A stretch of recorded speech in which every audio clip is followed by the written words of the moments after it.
Hi, welcome to HUD's History.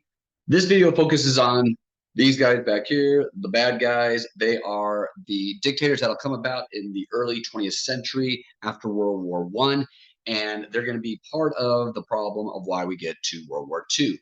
But this video looks at the rise of these guys and how they ended up creating these spheres of influence so that they could influence those regions around their countries, which will then eventually lead us into World War II. So buckle up and hang on because that's what we're going to get to. If you like the video, hit like and make sure you subscribe so you can see the rest of the videos. Here we go. Rise of Dictators comes at a very perilous time. We have a lot of things going on here. This is after World War One, going into the 20s, which seemed to be a great economic time for some people, but other people in other countries were not having such a great time. And then you get into the 1930s, which obviously is the Great Global Depression and crisis. And that leads to more effects of what's going on around the world, which then is going to eventually lead us into the next Great War, which is going to be World War II. So let's take a look at these dictators and the spheres of influence that they created once they came about to power. So, what exactly is a sphere of influence? So, this is when a state or a nation has this area that's outside their borders in which they're able to influence things that are economical, political, or social. They make all these decisions. It's kind of in that vein of imperialism. You're having these imperialistic tendencies to try and take over places. And if you can't take over them, at least you're going to try to influence them in certain ways. So if you think of the spheres as your circle of friends, that's your group, right? So if you are part of a specific group, you try to influence the group, and then other members of the group try to influence it as well. So that works the same for the spheres of influence in these global terms as a country tries to influence those other countries around it.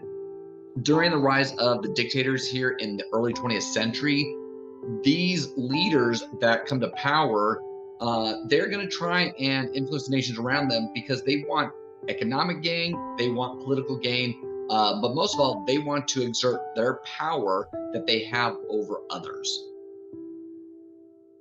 So, just to give you a visual representation, this is what a sphere of influence looks like on a map.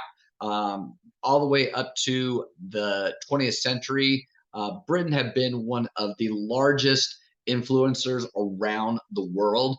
Everything that's in red on the map is everything that Britain had ever controlled as far as territory. So they had a great deal of influence all over the world.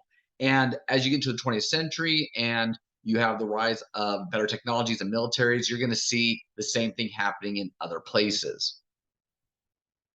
So, how do these dictators themselves gain influence? Well, there's two ways that they can gain influence over other nations. One is actually militarily, which is, the obvious one. They either invaded those territories and then set up a puppet government that basically reported back to them, or they just used the threat of force to pressure the governments to do what they wanted to. So it was like, hey, we want you to do this. And if they said no, they said, well, we're going to come in and invade you, and then we'll just take over. And so the governments would usually bow down to that pressure, especially if they didn't have a formidable military to defend against the invaders. The other way that dictators could gain influence was economically. They could do things like restrict trade, or they could take any economic help that they normally would give a country and they could pull it back until that government did what they wanted them to do. So when you're looking at this influence, these dictators, they built up a tremendous amount of military and weapon technology, as well as some economic might, and that is how they kind of bulldoze their way in to have influence over these other places. How do these influences lead to World War II? Well, because the dictators in the 1930s saw the weaker governments around them, they basically just thought that, well, they could use any of these strong arm tactics to try and bring other places under their control. And that's going to lead you to what's known as aggressors on the march in the 1930s, meaning that these dictators are going to use their militaries to march into other places and basically take them underneath their control and force them to do what they wanted. So they will end up controlling the people, but then they'll also end up controlling the resources that are outside their borders, because a lot of times these places that they took over had raw materials that they wanted or needed in order to keep building up their military, for instance, or they needed the product to keep things going. One of those would be like oil is a big thing for the technology in the tanks and machinery and whatnot. So oil becomes a very big piece, especially for the Japanese leading into the 1930s.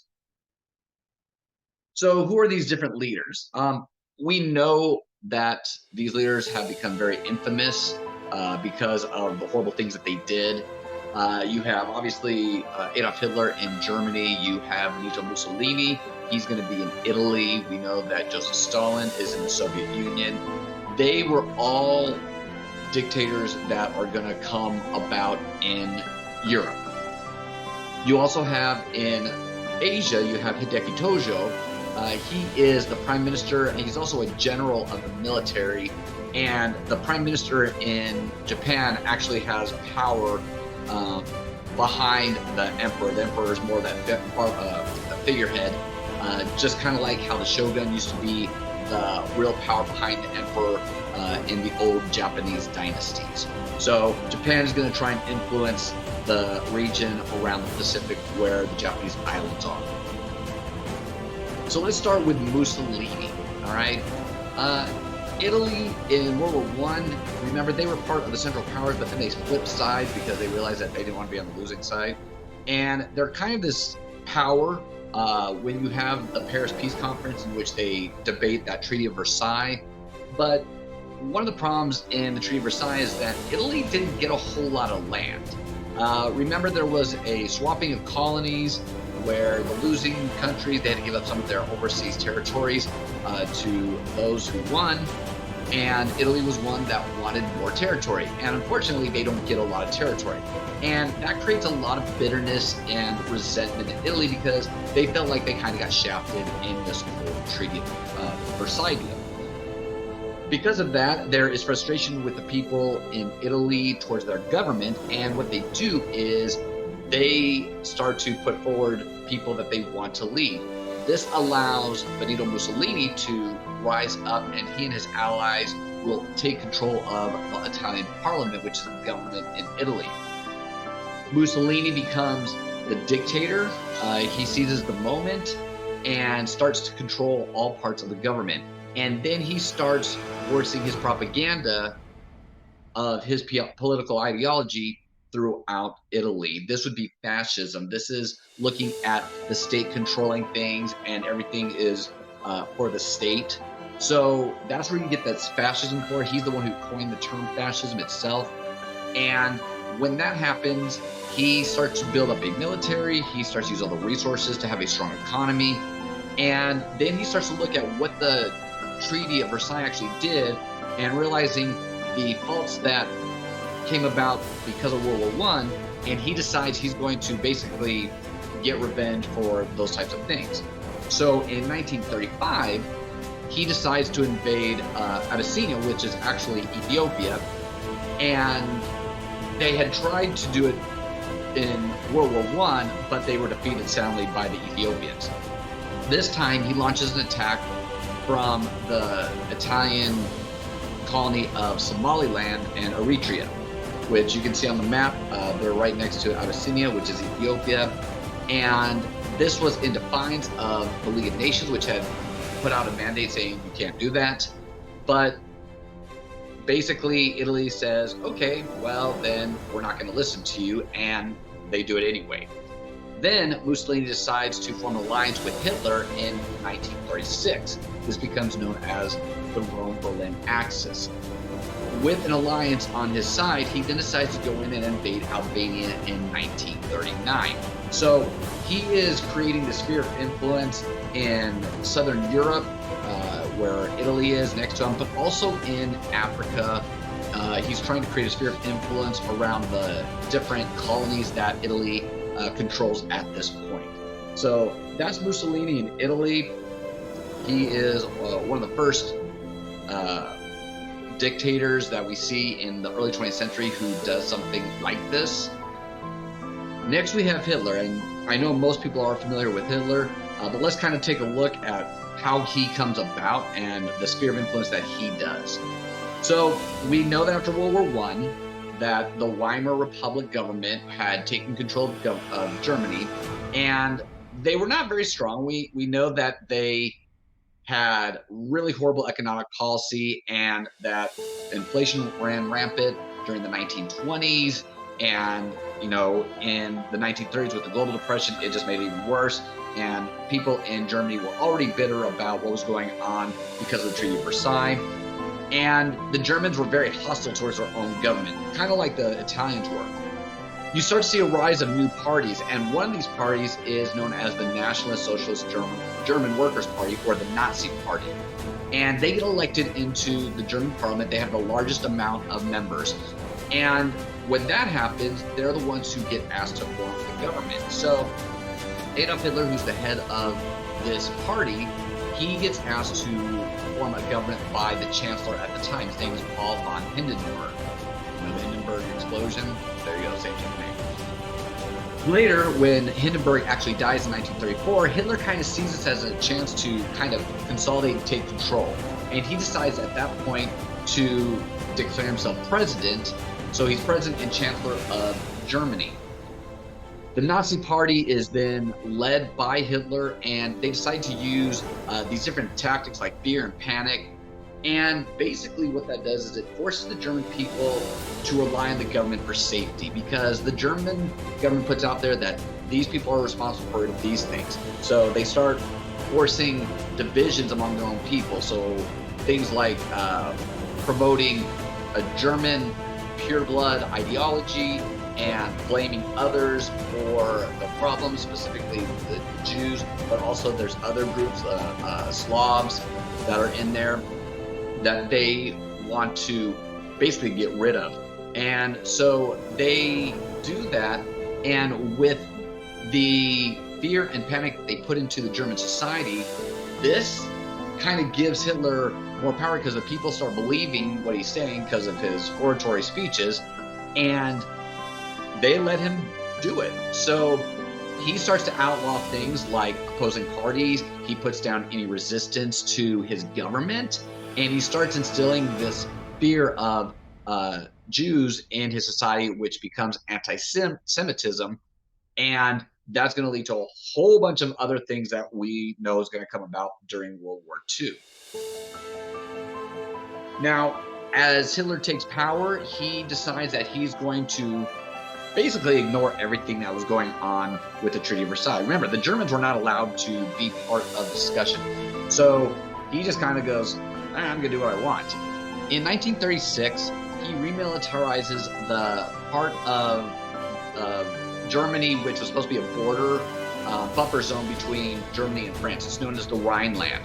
It is a neutral zone, meaning that no one's supposed to go in there and have any military stuff. But he kind of nixes that, and he starts putting military stuff in there.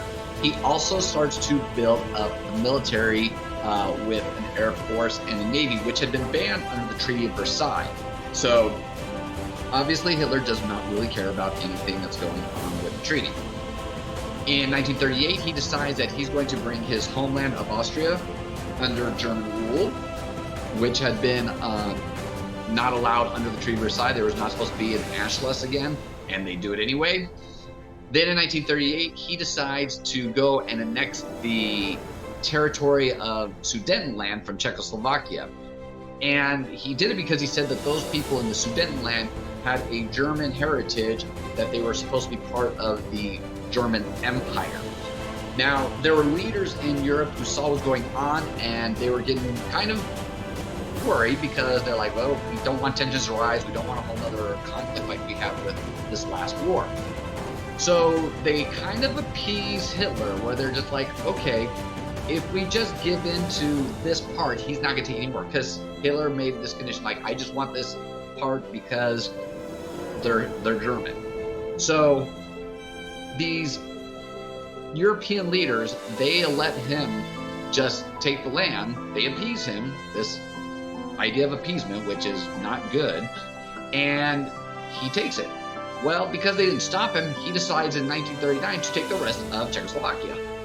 So now he has this huge sphere going on in Central Europe. He has obviously Germany, he has Austria, he has Czechoslovakia, and he has the Rhineland area, which is supposed to be the buffer zone.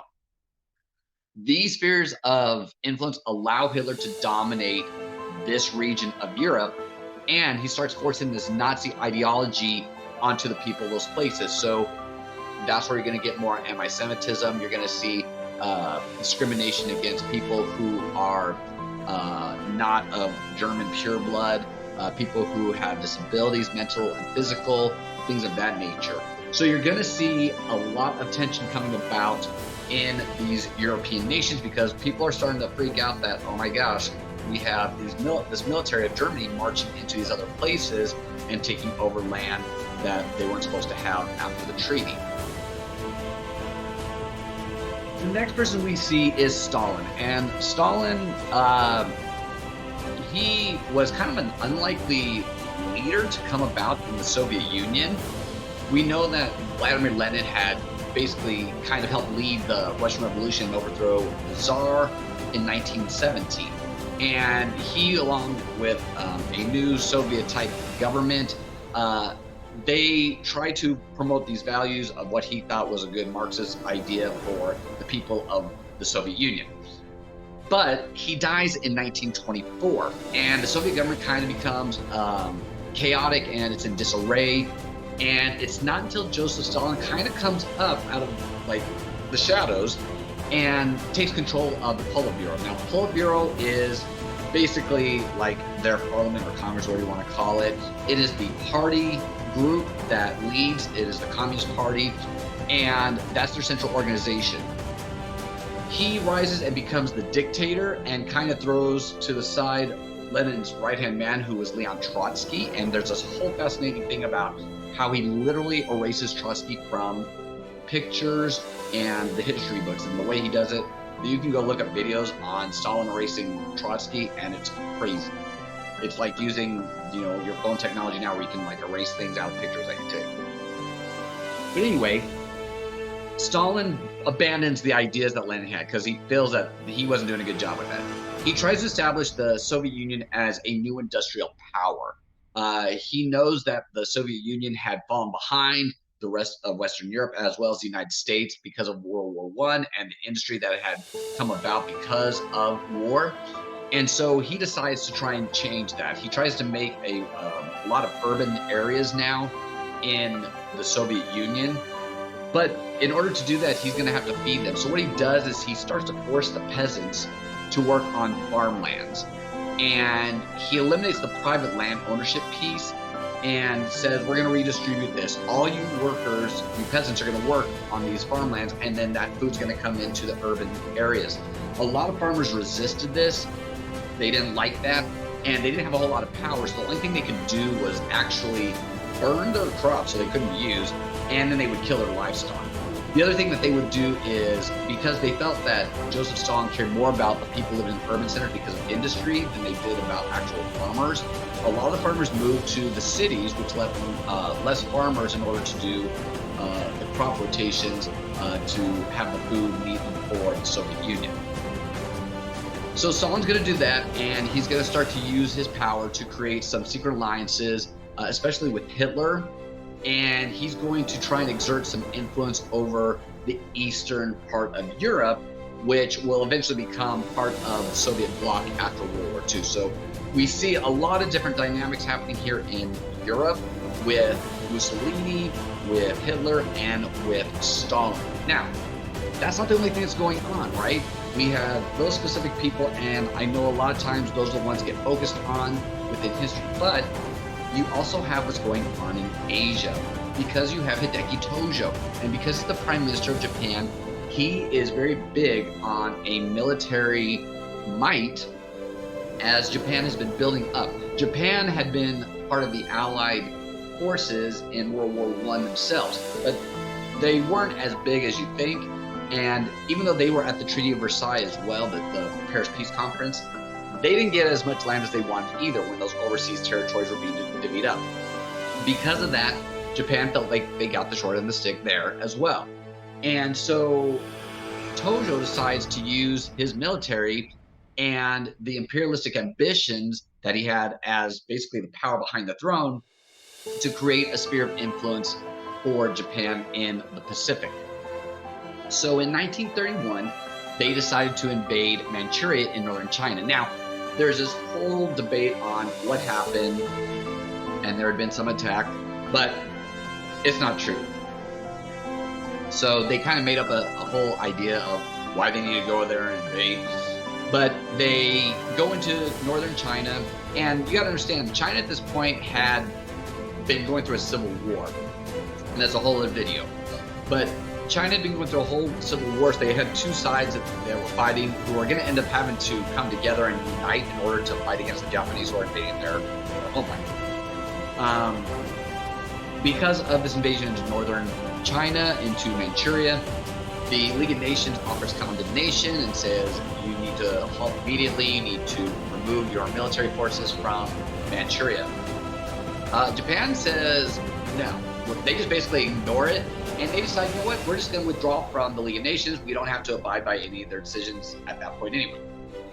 So the Japanese are going to continue seizing land within China. They'll include a whole bunch of it, including the capital of the nationalists, known as Nanjing. And they do a whole lot of horrible things, including a lot of torture and rapes, known as the Raping Nanking. This becomes the first step in what they call a New World Order in East Asia. And they will not only take over that territory, they'll also take over places such as the Korean Peninsula, going into Vietnam, into Cambodia, into the Philippines. As you can see on the map, they have a huge swath of territory that extends from Eastern Asia out into the Pacific Ocean.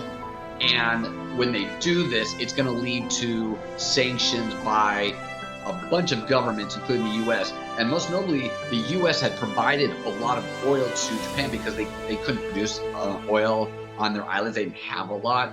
So they were very dependent on the United States for oil. And when the United States stops shipping oil to them as part of the sanctions, that becomes a reason for Japan to start looking at how they can basically get back at the United States and prevent them from encroaching on their sphere of influence.